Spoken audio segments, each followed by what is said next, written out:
Amigos y amigas, muy buenos días, buenas tardes, buenas noches. Espero que se encuentre usted muy bien. Le cuento que ando desvelado. Ando desvelado porque me eché un peliculón anoche con unas copitas de vino deliciosas, viendo una película de esas que me dejaron con un gran sabor de boca. Por poco me hacen vegetariano después de una escena que vi, pero bueno, les juro que fue un peliculón, es un peliculón y que tiene que usted ir corriendo a verla. Está en los cines, está en la Cineteca Nacional, está en varias plazas.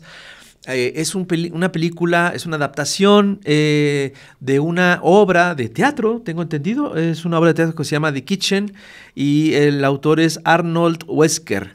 Y está aquí con nosotros un compadre, un personajazo, un actorazo que tengo rato siguiéndolo en series, en películas, y que se llama Raúl Briones Carmona. Compañero, en verdad, muchísimas gracias por estar aquí con nosotros. Pues muchísimas gracias, gracias por la invitación. También para mí es un placer estar aquí en Chamuco, por fin, con ustedes, platicando además de una película que ha tenido un viaje larguísimo desde la obra de teatro en la que está basada hasta después una segunda adaptación que hizo Alonso primero para teatro. Porque esta obra de teatro Alonso primero la adaptó para el CUT, el Centro Universitario de Teatro. Ahí fue donde nos conocimos Alonso y yo. ¿Tú estudiaste ahí? Yo estudié en el CUT y Alonso me dirigió en mi examen profesional, justamente en la cocina. Mira. Pero en aquella ocasión yo no interpreté a Pedro. En aquella ocasión yo interpreté a Rashid, el dueño de la cocina. Claro. Y al vagabundo. Ándale. Y 15 años después, a Pedro. A ver, vámonos por partes, como dice Jack el Destripador. La película, no les voy a spoilear nada, pero creo que es una película que viene a recordarnos la dramática realidad que viven muchos de nuestros compatriotas que se van a trabajar a Estados Unidos a buscar el sueño americano y que ya sé que es un cliché y un lugar común, pero resulta ser una pesadilla. Una pesadilla en las nuevas lógicas, la esclavitud moderna. Hay un elemento ahí presente que se convierte en una especie de látigo, en una especie de cadena que está muy bien representada en los afiches de la película, y que también demuestra una especie de torre de Babel, ¿no? En donde se hablan muchos idiomas, en donde se hablan muchos dolores, en donde se hablan muchos sueños. El sueño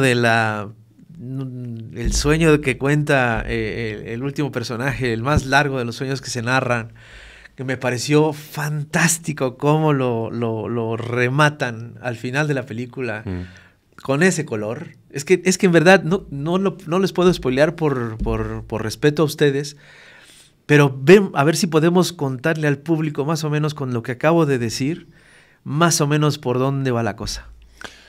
Pues La cocina es la historia de Pedro, que es un migrante mexicano, pues que se va a trabajar a Estados Unidos. Es un migrante poblano. Es importante decir su origen en cuanto al estado de origen de Pedro, porque en Nueva York se dice una cosa como que en realidad hay comida italiana, hay comida francesa, hay comida japonesa, pero todas las comidas son comida mexicana, porque todas están preparadas por manos mexicanas, ¿no? Y en su mayoría poblanos. Puebla York está bastante conquistado por poblanos, ¿no? Entonces la historia de Pedro, que lleva un rato pues trabajando en este restaurante en Nueva York, se enamora de una mesera, que es Julia, interpretada por Rooney Mara. Ahí nomás. Y en ese intercambio, en esa relación, en los problemas que conlleva una relación sexoafectiva en sí misma. Apasionante. Claro, alcanzamos a ver metafóricamente pues, grandes de los problemas que implica nuestra relación bilateral México-Estados Unidos y cuál es la relación que tiene Estados Unidos con su fuerza de trabajo y principalmente con su fuerza de trabajo migrante desde una perspectiva de indocumentados ilegales, ¿no? Porque creo que ese agravante es fundamental en la película, porque creo que es ahí donde se encierra esto que suena a cliché, pero pues que en realidad es la realidad, ¿no? Que tiene que ver con que Pedro y muchos migrantes llevan cuánto tiempo ya flotando en esta nación imaginaria que es la nación migrante. ¿Cuánto tiempo dura un sueño, no? ¿Cuánto tiempo un sueño sigue siendo un sueño y empieza a parecer más una pesadilla, ¿no?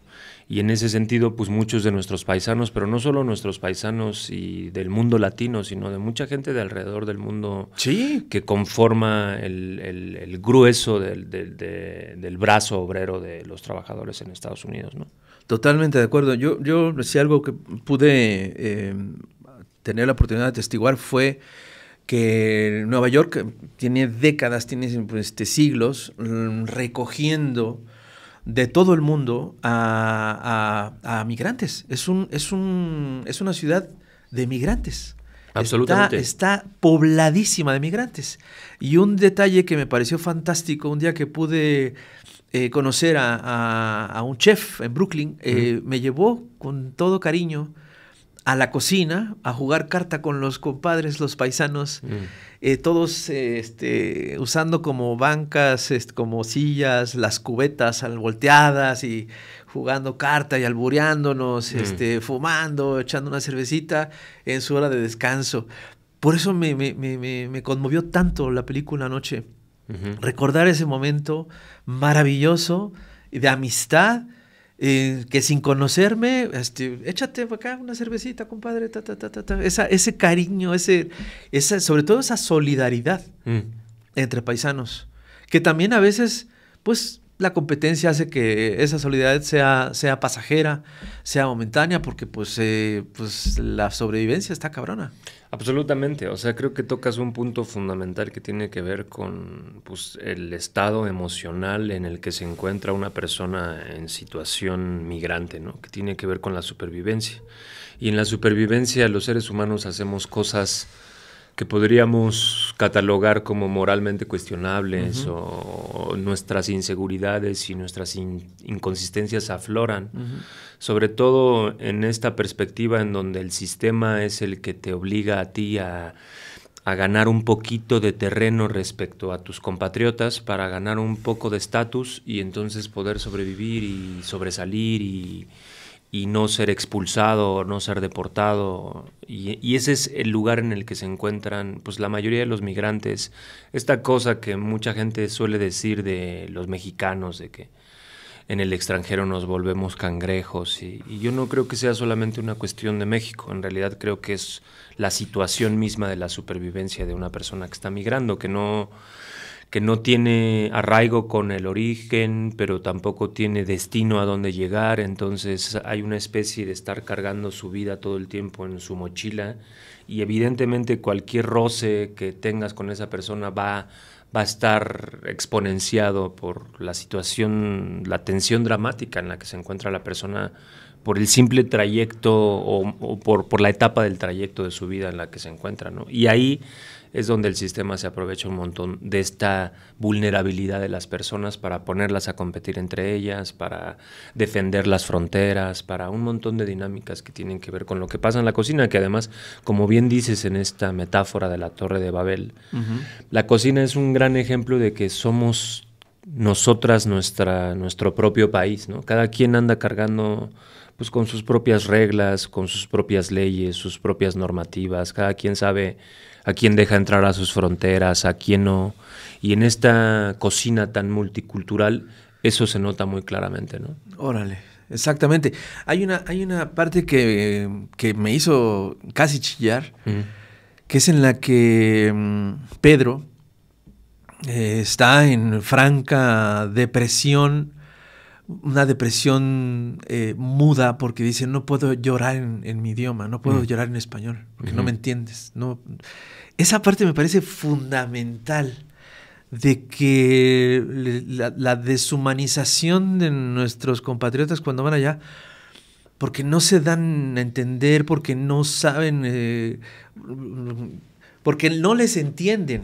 No les entiendo, o sea, como que les vale madre que lloremos, que suframos, que estemos en esa situación, ¿no? Y que pues esa escena me parece primordial, ¿Cómo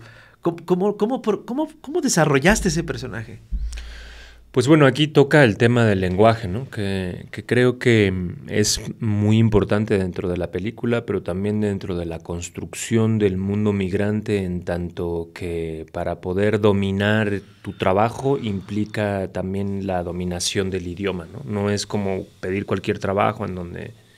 Aquí aparte tienes que tener un trabajo subterráneo, que es el que tienes que estar aprendiendo el idioma y las dinámicas culturales del país en el que te encuentras migrando, ¿no?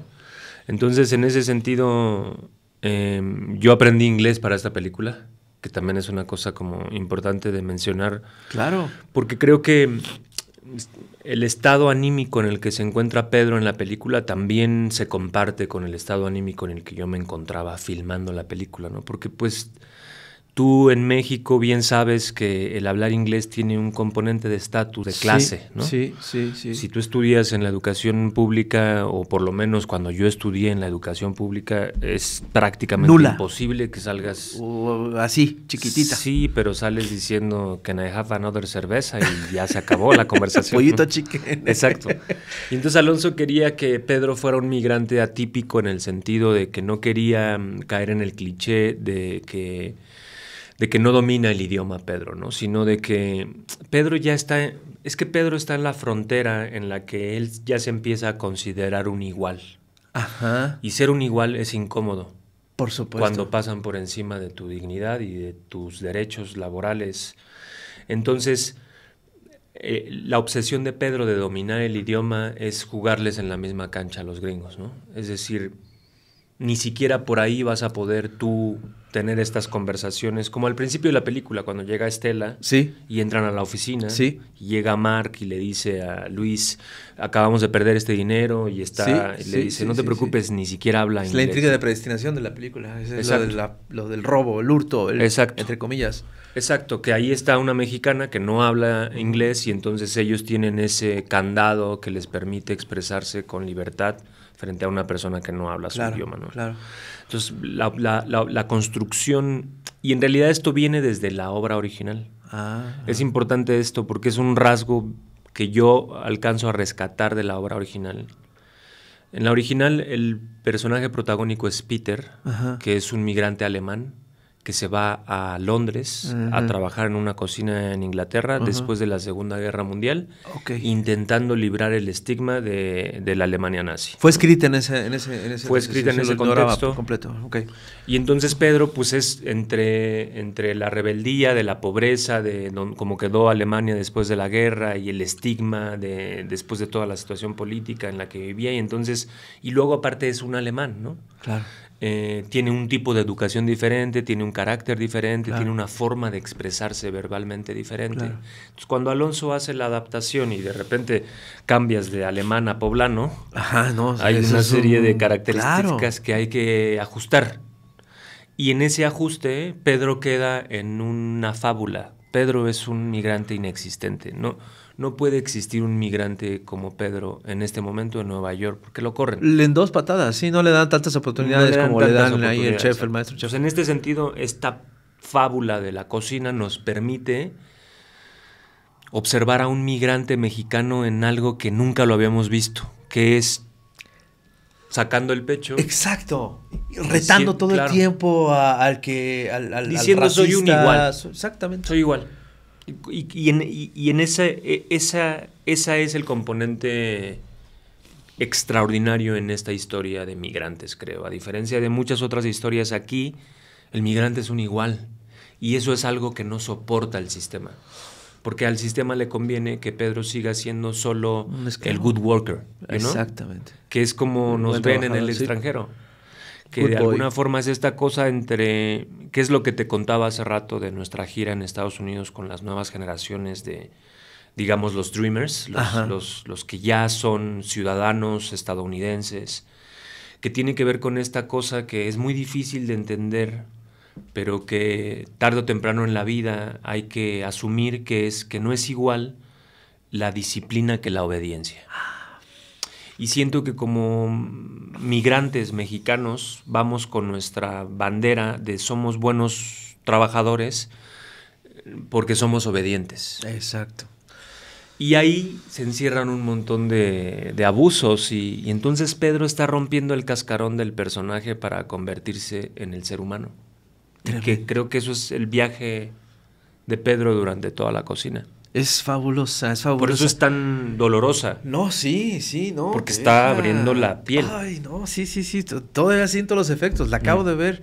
En verdad, señoras y señores, tienen que ver esta película porque no, bueno, si usted es una persona sensible como nosotros, yo creo que sí le va a gustar. Oye, ¿qué fue lo que, creo que lo platicamos antes de que empezara el programa de los Dreamers, cómo sintieron la respuesta de nuestros paisanos allá cuando la presentaron en la gira? Pues muy fuerte, ha sido muy emocional la reacción por parte del público en todos los sentidos, no solamente desde el mundo latino, porque también había migrantes de Europa del Este que se me acercaron a agradecerme muchísimo.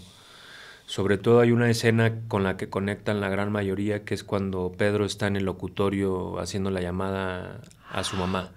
Es que esa escena debe ser para todos, mega vivencial. Ese momento de estar en la cabina, en el teléfono, cosa que pues es otra gran diferencia, pues no están, no vino un solo celular. Que estén en la cabina, eso sí lo ves, o sea, ves así la gente llorando, es un lugar como un confesionario. Y es como el puente de comunicación con la familia, con la mamá, la comunicación que tiene con el papá. Híjole, por la forma de contestar esa comunicación tan específica, demuestra la relación que hay entre Pedro y su padre. Sí, y también cómo funciona la memoria, ¿no? Y cómo pues, precisamente uno de los grandes dolores o de los grandes miedos de los migrantes es perder la memoria, ¿no? Que justamente vemos a Pedro. Y luego también en este fuego cruzado en donde se encuentran muchos de nuestros paisanos que se vuelven de alguna forma, guardando toda proporción por supuesto, ¿no? Pero una especie de cajeros, proveedores. Sí. En donde... Espera, y la familia espera de ti, claro, que les deposites, les mandes, les gires, claro, las remesas, todo esto. Y eso es algo que pues es una dinámica que tiene a estos personajes en medio de todo, están en medio de miles de batallas, librando por un lado la batalla económica, luego la batalla ideológica, luego la batalla genérica en cuanto a Pedro como hombre y como esta cosa, ya sabes, de si te quieres convertir en un hombre, escribe un libro, planta un árbol y ten un hijo, ¿no? Ajá. Creo que aquí Pedro, que también es esta otra cosa bien problemática que se plantea dentro de la película, en la adaptación de Alonso, porque esto sí es una adaptación de Alonso, que tiene que ver con la mujer como botín de guerra, ¿no? Uh-huh. Es decir, si yo conquisto a la mujer, entonces conquisto el territorio, ¿no? Claro. Y entonces a través de los hijos conquisto al país, ¿no? Sí, el amor de mi visa, como dice. Claro, y que es algo que en realidad se dice todo el tiempo. Pues es bien problemático porque sí, pero también Pedro es un hombre que ama, uh-huh, también es un hombre que quiere ser papá, uh-huh, pero es un migrante que está en medio de estas intenciones políticas, identitarias, culturales, en donde, y la película lo nombra, él le dice que macho mexicano, ¿no? Uh-huh. Y él le dice sí, ¿no? Porque en realidad sí está en juego. También está en juego la conversación en torno al aborto y en torno a... Sí, es que maneja una cantidad de temas. El temas. aborto como una conversación de dos partes, ¿no? En donde al final tu cuerpo y tus decisiones, eso no está en discusión, ¿no? Eso no estará en discusión. Es un asunto de dos. Pero vamos a discutirlo, ¿no? Por lo menos vamos a sentarnos en el parque a ver en qué anda cada quien, ¿no? No llegaste. Claro, y en ese sentido... Pues claro, Pedro comete un montón de inconsistencias machistas, violentas, pero tienen que ver con que él ya no soporta su estancia en la cocina, pues porque justamente él ya por fin logra el estatus de ser humano, que se lo otorga él mismo. Y eso es lo que hace que rompa el sistema, es que no hay manera. No, pues no. Estela lo grita de manera literal en la cocina cuando vemos la hora pico. Ajá, el rush. El rush, que además es el plano secuencia más grande de la película. Por cierto, una joya. que es importante esta una toma. joya, súper importante. Técnicamente está, o sea, perfecta. Sí. Perfecta. No sé cuánto dura, o sea, no la medí, pero la sentí. Sí, sí, sí. El caos, la competencia, los gritos, o sea, ¡a la madre! O sea, Sí, sí, sí. eso lo ves dentro de un submarino, lo ves en un barco de guerra, lo ves en Tal ese cual. rush. Era eso, era el momento de la batalla. Tal cual, tal cual. Y sí, justamente ahora que mencionas el submarino y el barco de guerra, en realidad Alonso pensó la película desde la construcción del diseño de producción con Sandra. Pensaron a la cocina como si te estuvieras metiendo a un submarino, ¿no? Justamente. Por un lado, y luego la forma de filmarlo tiene que ver con los documentales de guerra, ¿no? Como que Alonso quería llegar junto con la cámara tarde a la acción, ¿no? Como la cámara muy reactiva a lo que está pasando dentro de la cocina. Y sí, en realidad mucha gente compara las cocinas como un campo de batalla o como un barco de marineros, de piratas o como un set cinematográfico, ¿no? Así es. Porque en realidad es un componente tan vivo, tan lleno de tensiones y luego además está la tensión misma de lo que se genera a la hora de que el proceso se vuelva tan sistematizado como lo es el ensamble de la cocina industrial, ¿no? Ajá. En donde si el paso 2 no conecta con el paso 3, entonces ya se fue a la chingada el plato. Caos. Y luego además la gente se pone muy mal cuando no come. Sí, muy mal. La exigencia sí ahí arriba no, en sea, el restaurante. Sí. No es cosa menor lo que pasa en los restaurantes, es casi de vida o muerte. Claro. La gente se pone igual de mal que cuando vienen las compras de pánico y hay que ir a comprar papel de baño. Es de ese mismo nivel de locura lo que pasa cuando la gente necesita comer. Entonces, eso mismo tiene la cocina, ¿no? Que en donde tú no te puedes meter a agarrar mi macarrón porque me rompes el sistema. Me rompes el sistema. Sí, y si me rompes el sistema, a quien van a terminar reemplazando es a mí. Exactamente. No, entonces no te metas eso vuelve no te metes en mi cocina. Se vuelve horrible. Eso pasa mucho en la industria cinematográfica. O sea, también, sí lo sé. A nivel de industria. sí. Ya cuando estamos hablando del productote gigante, cada departamento va trabajando solo en lo que le toca al departamento. Porque así tiene que ser. Así es más eficiente, así la gente no... Pero eso conlleva esta problemática de voy a pasar yo y yo también. Es apasionantemente. Y entonces, ¿quién se quita? Sí. Pues se quita quien tenga el estatus más arriba, ¿no? Una amiga mía me dice, ¿tú te vas a dar cuenta de quién tiene el estatus más alto en un set cinematográfico? Cuando veas a quién le dan el manzanero. O sea, si yo como actor me paro al lado de la cámara, nunca va a faltar alguien que me diga, por favor, señor, siéntese, y me dan su manzanero, en donde están sentados las personas del crew trabajando. Acotación al margen, el manzanero en cine y en televisión es como un cajoncito de madera. Bueno, el cine está pintado, en televisión está pintado de verde, ¿no? Sobre todo para los green screens que hacemos. Igual ahí en el cine. Tuve la oportunidad de trabajar en una película de Mariano Varo en 1999 y lo que estás diciendo lo viví perfectamente. Los gaffers, los asistentes, los de dirección, producción, luces, cámaras. Es un mundo muy similar también, así de todo tiene que funcionar y cada segundo cuesta millones de pesos. Millones, sí. El error es gravísimo, es fatal, la gente se pone muy mal, se pierde mucho dinero, hay mucho ego, hay mucho poder. Sí. Es muy hermoso, no estoy diciendo que no lo sea, ¿no? Pero en realidad es que es el sistema. Creo que la cocina como película plantea esta encrucijada en donde yo conozco a gente hermosa que cuando entra el rush del set cinematográfico se transforma en un monstruo. Se transforma en otra cosa. Sí, en otra cosa. Que podemos, o sea, yo no tengo una postura moral al respecto. Creo que cuando nos dedicamos con pasión a las cosas que nos dedicamos, evidentemente las emociones nos hacen ser otra persona, cometer errores, no ver el panorama completo. Pero eso tendría que ser siempre acompañado de una plática al final, de camaradería, Oye, carnal, Claro, cerremos filas, ¿qué pasó? Ajá, Sí, claro, muy, ¿no? muy la tensión, pero ¿por qué te permitiste faltarme al respeto? Toda la razón. Y eso es lo que no pasa, ¿no? Como que solo se queda en, ay, perfecto, lo que pasa en el rush, se queda en el rush, pero no es cierto, ¿no? Somos personas, seres humanos que acumulamos un montón de cosas. Y creo que esta película plantea, desde la original, ¿no? Pero hay una cosa del ritmo muy, muy bien pensada dentro de la película. La coreografía es fantástica. Sí, y esto hace que el planteamiento es cuando la cocina se pausa, aflora la humanidad. Claro.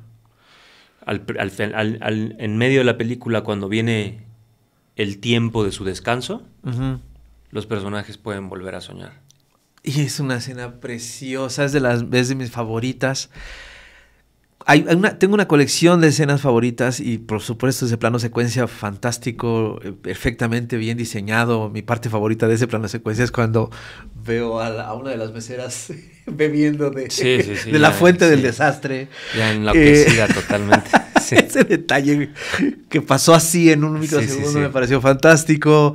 El sueño de la abducción me pareció sublime. Y el momento en el que el de los enfoques, esa es otra palabra que estaba yo buscando y que no quería olvidar. La manera en que enfoca Alonso y su camarógrafo, su director de fotografía, cada personaje, cuando llega el dueño, ¿no? Es el Big Boss. ¿Qué no les doy de comer? ¿No? Y la cara de o sea, se tomó el tiempo de grabar y enfocar a cada uno de los protagonistas, porque no eres nada más tú y esta chava, los protagonistas. No, hay una tensión particular, aunque sea muy breve, de cada una de las caras, de los rostros, de los migrantes, porque son de varias partes del mundo. Y otro enfoque que me pareció técnicamente maravilloso, que es precisamente cuando se relatan los sueños, y es que te enfoca en primer plano tú y en último plano esto, por favor, que alguien me lo explique después. Sí, yo también eso yo no sé cómo. O sea, los que medio sabemos de fotografía y de cine, ese enfoque en cuarto plano y a ti en primer plano, o sea, ese clic, ese guiño que hay entre Pedro y este señor, me parece sublime. Estoy muy emocionado y se me nota. Qué bonito, porque me da mucho gusto. En verdad o sea, estoy seguro que va a robarse todo, no robarse, va a merecerse todos los premios del planeta. Vaya, lo auguro, lo tengo seguro. Estoy seguro de que va a ganar muchos premios. Vamos ya tenemos que hacer un corte, ¿no? Vamos a un corte de estación, porque estoy muy emocionado, me tengo que calmar porque estoy perdiendo la compostura. Y ahorita regresamos, ahorita aquí con mi querido compadre. Ahorita regresamos.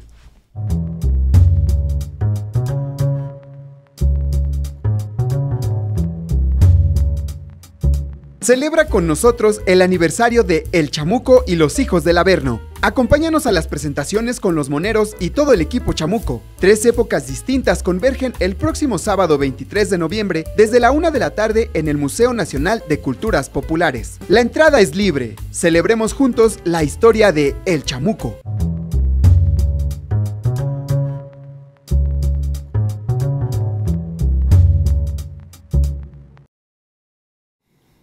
Y ya estamos aquí de vuelta, estamos en la Rap Entrevista y seguimos platicando con Rulo Briones, Raúl Briones, que eres de Tlaxcala, me estoy enterando, eres otro migrante, yo soy de Veracruz, somos migrantes en esta gran ciudad, somos testigos de lo que está pasando en este país ya desde hace un buen rato y creo que estamos orgullosos de lo que está pasando.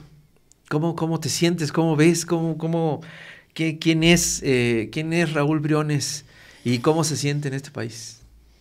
Pues mira, yo me siento yo creo que he madurado junto con el país, ¿no? Por lo menos me siento muy en mi tiempo. O sea, creo que viviendo el presente de mi tiempo, tengo 40 años. Menciono mi edad y mi madurez y mi tiempo porque creo que tiene que ver con lo que yo he observado también en la madurez política de este país, ¿no? Creo que en ese sentido yo no hubiera podido interpretar a Pedro, por ejemplo, hace 15 años. Necesitaba entender todo lo que he entendido y todo lo que he ido aprendiendo a lo largo de la historia política contemporánea de lo que nos ha pasado en México, ¿no? Uh-huh. Ahora somos la 12ª economía del mundo, ¿no? Sí. Somos una potencia cultural que tiene un diálogo artístico, económico, político, deportivo, en todas las áreas del conocimiento humano y con todos los países del mundo, ¿no? Pero durante mucho tiempo, al ser un país colonizado, agachamos la cabeza de nuestra grandeza y creo que la estamos empezando a recordar. Pero no desde una cosa superficial y digamos, accesoria, sino realmente creo que se está reestructurando el país, ¿no? Con todos los errores que eso puede tener o con todo el diálogo que hay que seguir teniendo en el perfeccionamiento de esa reestructuración. Claro. Pero sí creo que se está reestructurando por primera vez después de la revolución. O sea, después de Cárdenas. Después de Cárdenas, yo creo que sí es el siguiente gran movimiento social. Como Pedro en la película. O sea, como de pronto Pedro en la ya película. Se siente igual. Absolutamente, absolutamente, que creo que ahora con la llegada de Trump, que pues por supuesto es gravísimo, sobre todo es gravísimo por el nivel de permiso en el discurso, ¿no? Que creo que esto es lo que este señor agravó a nivel internacional, de abrirle la llave a la verbalización de un discurso de odio tan beligerante como el que maneja este señor en su versión recargada, ¿no? Y que va a tener consecuencias terribles. Va a tener consecuencias terribles, es correcto. Pero ya no somos el mismo México que recibió a Trump en su administración pasada, ¿no? Uh-huh. Ya somos otro México. Tenemos a la primera presidenta de México, ¿no? Que está haciendo un trabajo, digo, a nivel político, como que la gran mayoría de la crítica se concentra en torno al Poder Judicial, ¿no? Uh-huh. Y a la reforma al Poder Judicial. Uh-huh. Pero en realidad se están haciendo, mientras se está discutiendo la reforma al Poder Judicial, se están metiendo muchas reformas que están empezando a reestructurar justamente los derechos de los pueblos indígenas, de la mujer en la Constitución. En fin, hay un montón de movimientos a nivel de... Yo siento que la verdadera revolución de este movimiento de regeneración nacional arranca en la administración de Claudia Sheinbaum, ¿no? Que lo que hizo Andrés Manuel López Obrador es un proceso histórico fundamental con todo el liderazgo que él tiene y toda la pedagogía política que él implementó, pero fue justamente para llegar y entregarle a Claudia Sheinbaum, bueno, o a quien le sucediera, sí, ¿no? En este caso fue Claudia, ¿no? Entregarle la posibilidad de reformar la Constitución, ¿no? Creo que esta es la revolución que se había estado buscando y que siento que va a pasar un buen rato en que se alcance a dimensionar lo que estamos haciendo en México, porque luego pasa eso, mientras estás viviendo la historia, pues la estás viviendo, ¿no? Ya vendrán después los cronistas del futuro a articular todo lo que se está haciendo en este momento en México a nivel del cambio político, espiritual, ideológico, que se está viviendo en un país como lo es México, ¿no? Absolutamente de acuerdo. Y eso es lo que nos permite seguir trabajando cada quien desde su posición, desde sus talentos, desde sus trincheras, otro lugar común, pero que me parece siempre adecuado, porque no dejamos de luchar con mayor confianza. Claro. Sobre todo porque pues, se ve que ahora sí hay un buen cambio. Sí, totalmente. Digo, o sea, yo creo que por lo menos a mí la lección que me deja Andrés Manuel López Obrador en su gestión, entre muchas de las tantas, porque yo soy una persona obradorista de corazón definitivamente por todos los preceptos humanistas y por la lucha social de la cual fui testigo. O sea, es que además ni siquiera tengo yo que ir a leer un libro para... No. Yo tengo 40 años. Yo tengo los 30 años del neoliberalismo y los 30 años que este señor se paró y dijo, esto es el problema. Así es. Y durante esos 30 años sistemáticamente dijeron, ese señor es un loco, no le hagan caso. Pero ¿cómo? ¿No? O sea, si él está señalando la problemática que yo también observo, que a mí también me afecta... Entonces como que siento que en términos de cada quien luchando desde su trinchera, sí estamos en un momento en donde es nuestra responsabilidad articular estos movimientos sociales con mucha más dimensión, con mucha más madurez política, con mucha más... Porque además creo que hay una cosa que el ingrediente que Andrés Manuel vino a meter a la política nacional fue al protagonista, que es el pueblo de México. Y eso es algo que creo que cambió las reglas por completo. Y creo que ahora que dices, pues sí, dentro de nuestras distintas trincheras nos da mayor confianza apoyar a un movimiento como lo es ahora el Movimiento de Regeneración Nacional, porque en realidad yo sigo viendo hasta ese momento, cuando deje de verlo, inmediatamente saldré a la defensa de nueva cuenta, claro. Pero en este momento sigo viendo al protagonista que es el único soberano de este pueblo y de todos los pueblos del mundo, ¿no? Que es el pueblo. Y tu trinchera es la actuación, tu trinchera es el cine, son tus personajes o no. Sí. Yo creo que es una. Es una. Mi trinchera es el arte. Bien.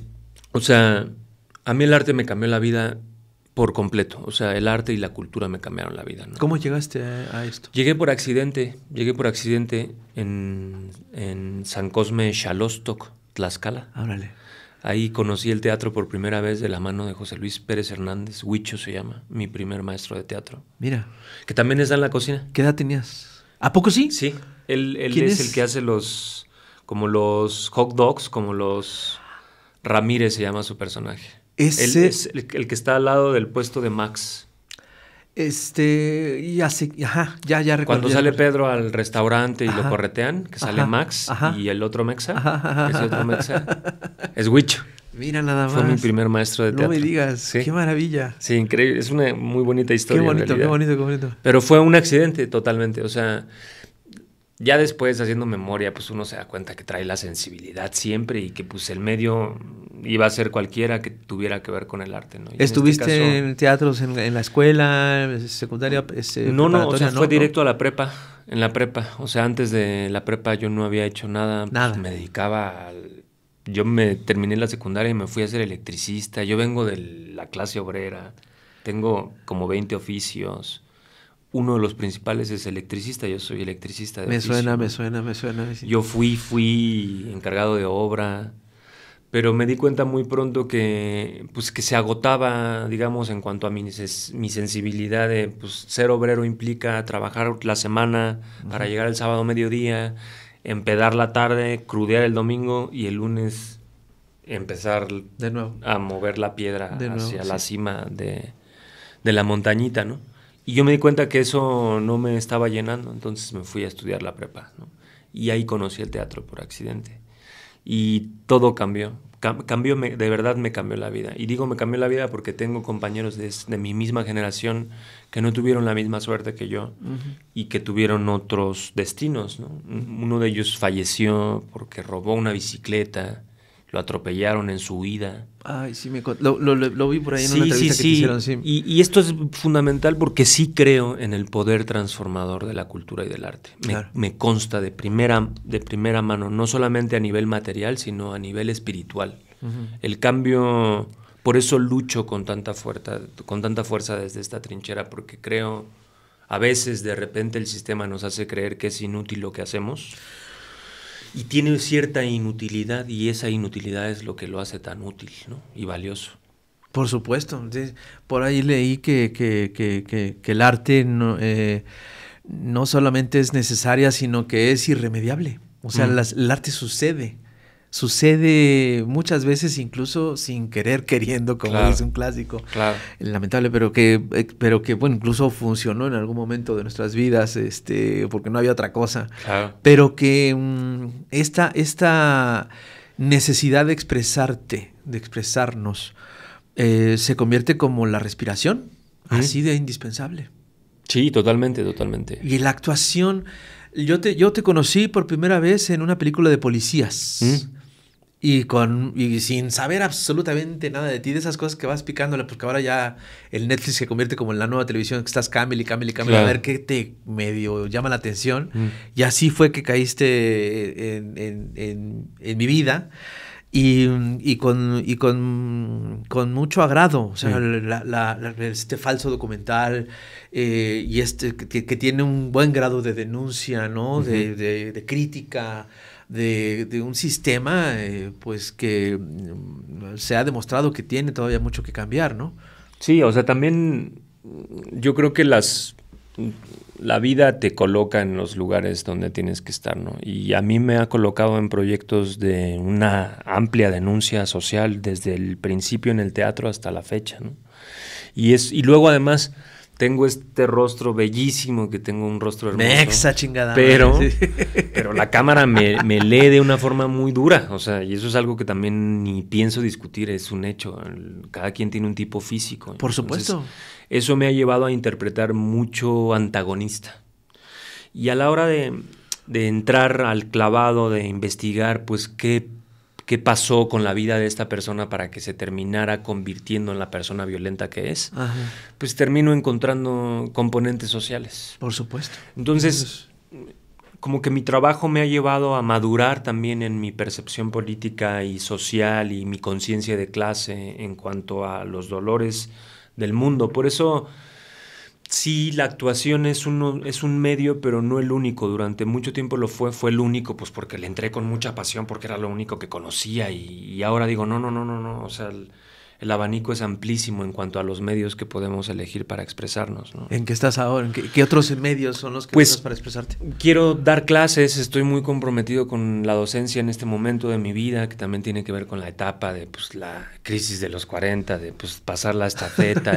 Totalmente de acuerdo. Pero no solamente la crisis, sino genuinamente viene un empate en cuanto a tu experiencia y en cuanto a tu capacidad de poder transmitir tu conocimiento. Claro.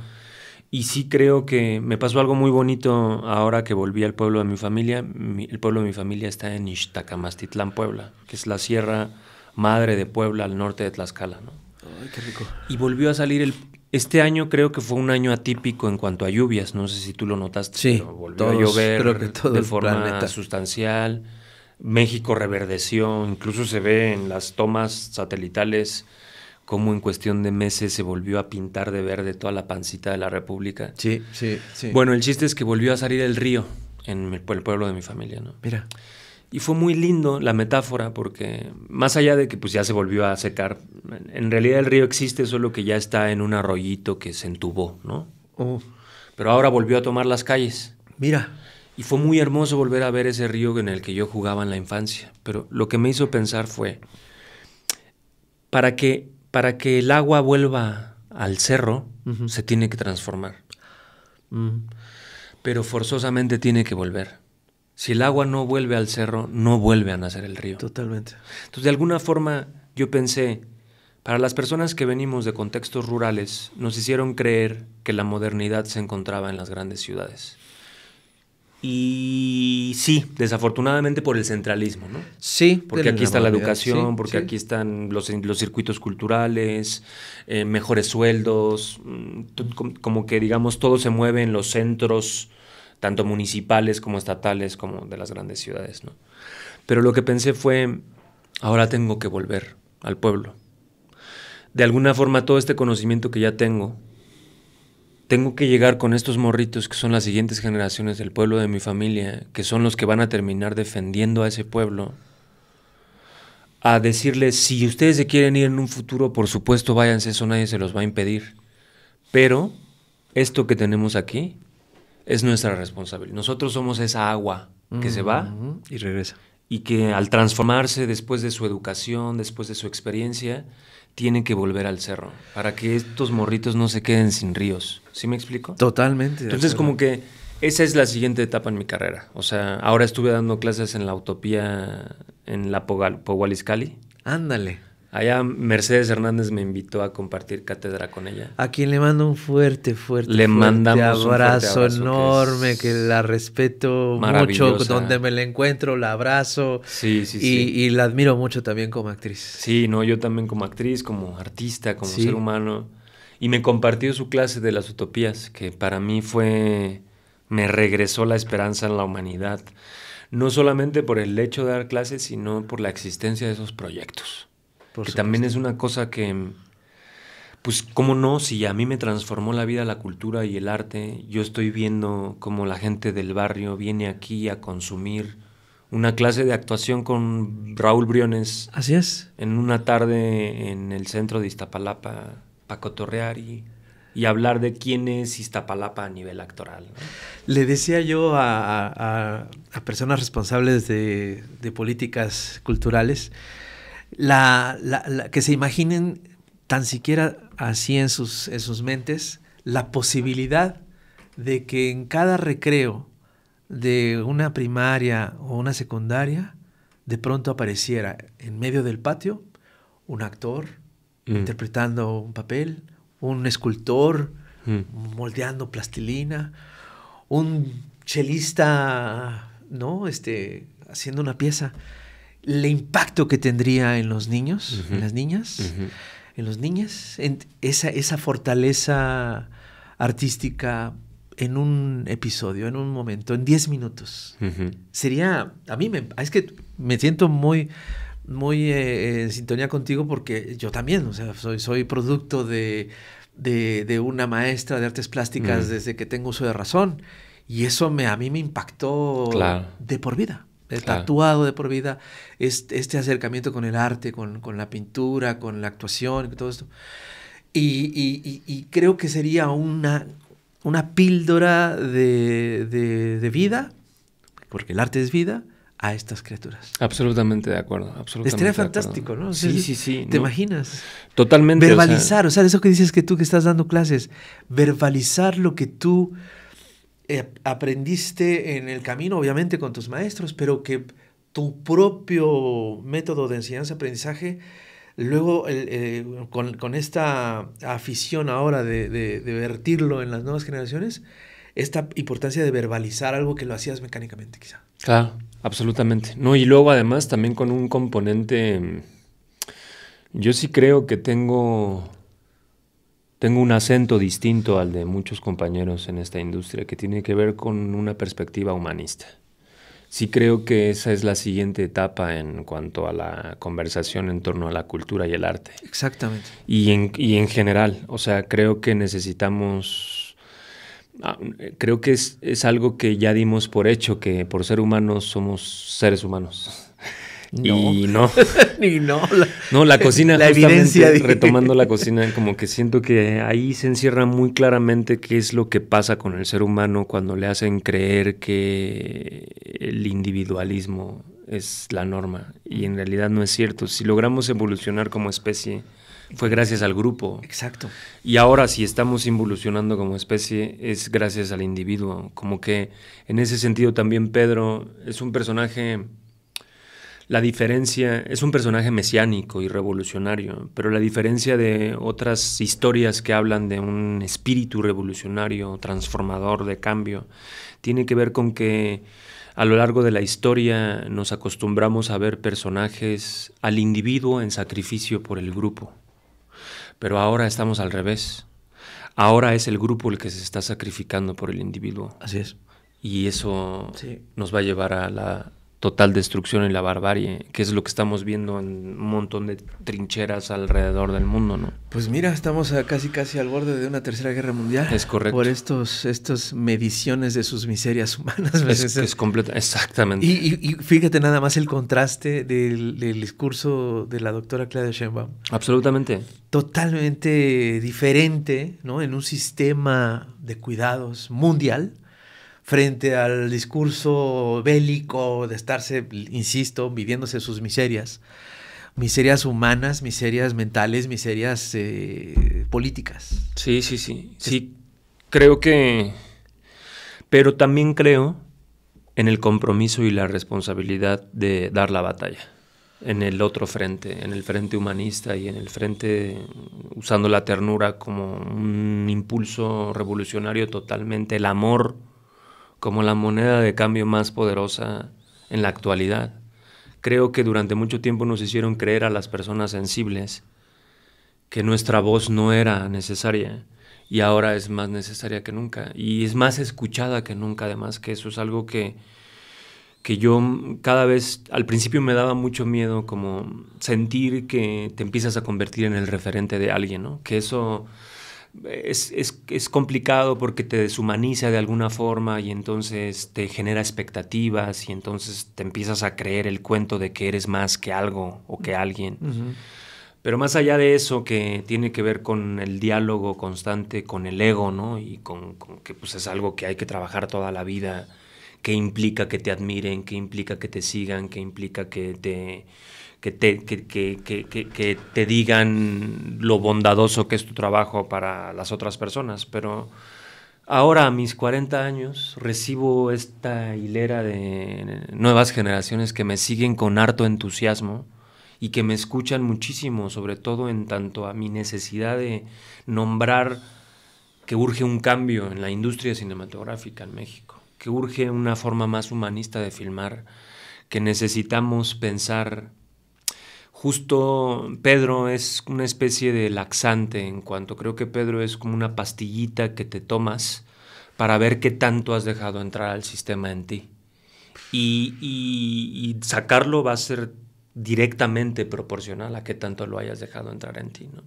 Pero es algo que no podemos evitar y que hay que aceptar. Hay que aceptar que dejamos entrar la violencia del sistema, que también hemos sobrevivido, que también hemos mirado por encima del hombro a compañeros que se han quedado en el camino, uh-huh. que el ganar un reconocimiento sí nos ha hecho sentir mejor que los demás. Uh-huh. Todo eso hay que meterlo en el paquete para ser más honestos y para que las nuevas generaciones miren a los referentes que van adelante con un poquito más de transparencia. Es decir, yo agradezco mucho que me sigan, que me admiren, pero soy un ser humano, igual.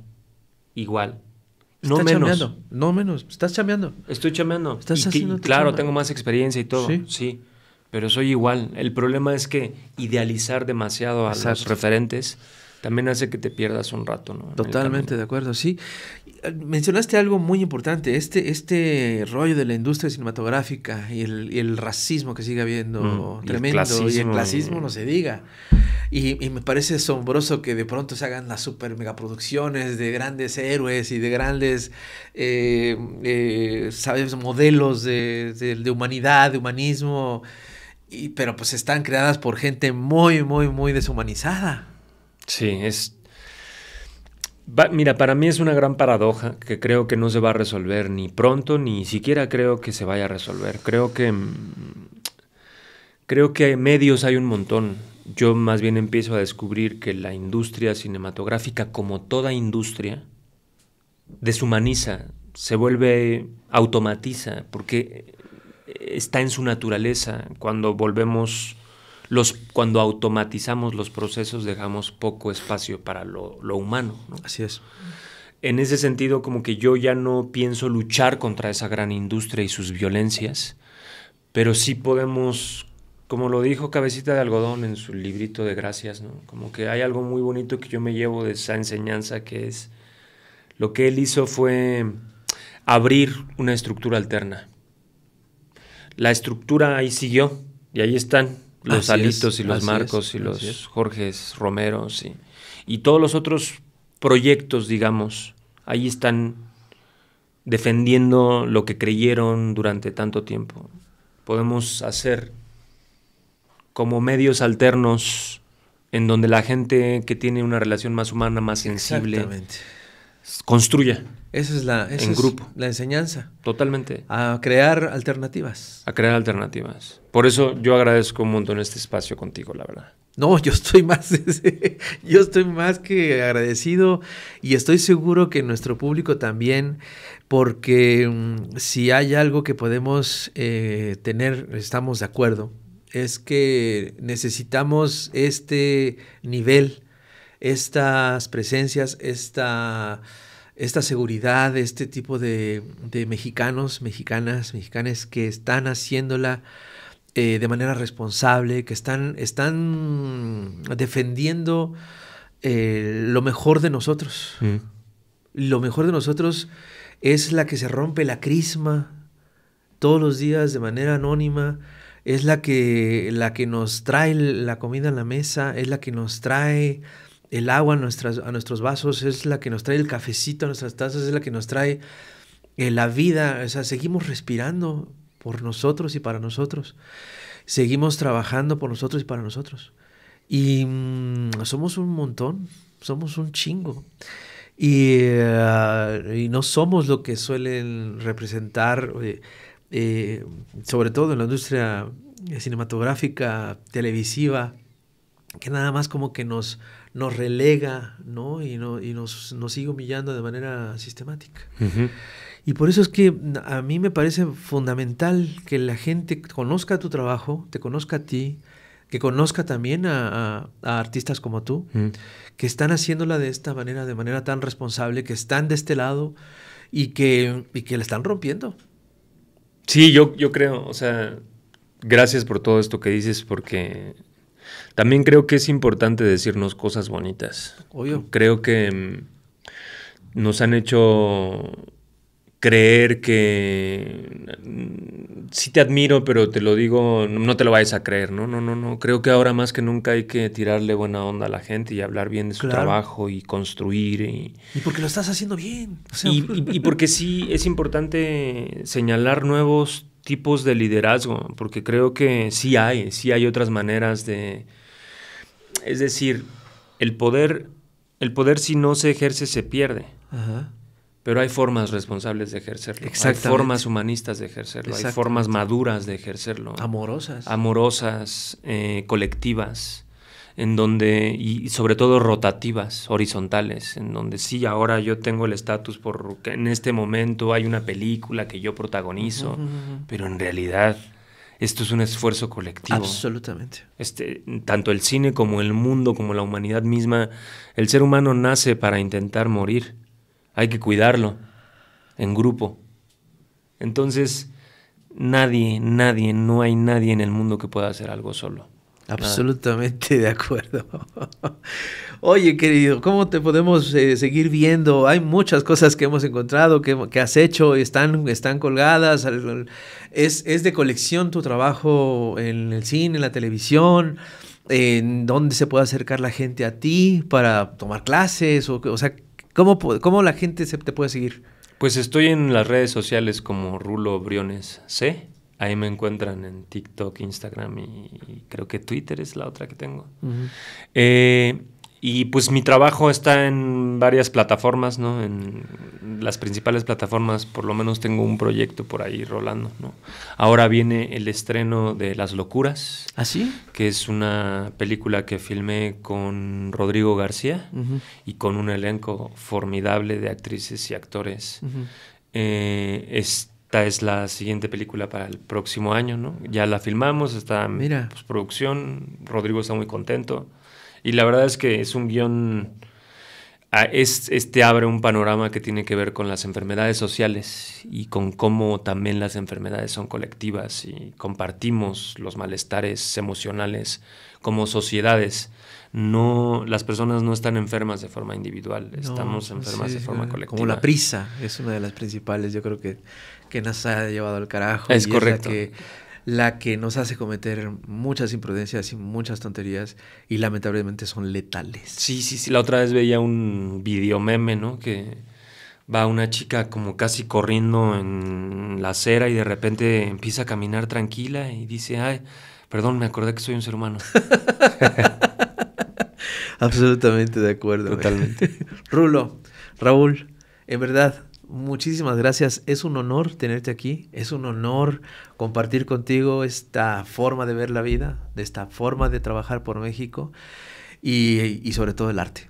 Muchas gracias. En verdad, bienvenido. Para mí un placer estar aquí. Que no sea la última vez. No, que por favor. Repita. Sí. Seguimos platicando aquí. Esta es tu casa para platicar de todos tus proyectos y todo lo que quieras, porque creo que es muy valiosa tu voz y tu trabajo. Muchas gracias. Venga. Señoras y señores, como verá, estoy muy emocionado. Es un programón que lo voy a coleccionar. Estoy muy contento de que haya usted compartido con nosotros esta plática, esta charla. Por favor, colecciónela, coméntela, compártala. Déjenos sus comentarios, suscríbase a Chamuco Media y nos vemos a la próxima. Cuídese mucho.